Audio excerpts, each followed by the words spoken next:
the books are being taken out. And like personally, what I just did this week, I wrote 2 children's books that were based on Black characters, because the children need to see more Black characters and our Black way of life in books, are the philosophies that we carry.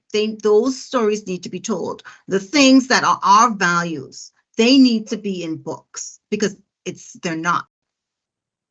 You know, the European story that is told in the book and their values are pushed in the books. So as writers, especially educators, we know what the children need, and we need to see ourselves, and we need to educate our children in these subtleties that bring them pride in themselves, you know? So, you know, just even, especially the young boys, especially the little boys, because I've seen it myself personally with teachers, oh, because he was the child of color in the class, automatically he's the rude boy. He needs to be medicated. It's just because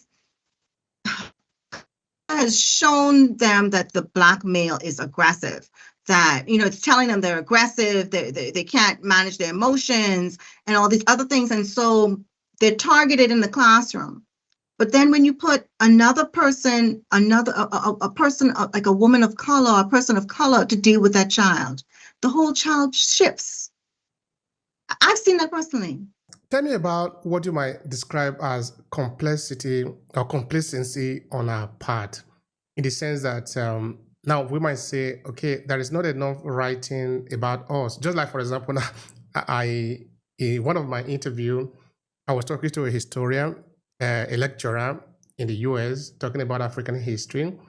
I was asking, well, what is stopping you and other scholars like you collaborating with other scholars in Africa to be able to learn about Africa, if you are interested in doing that?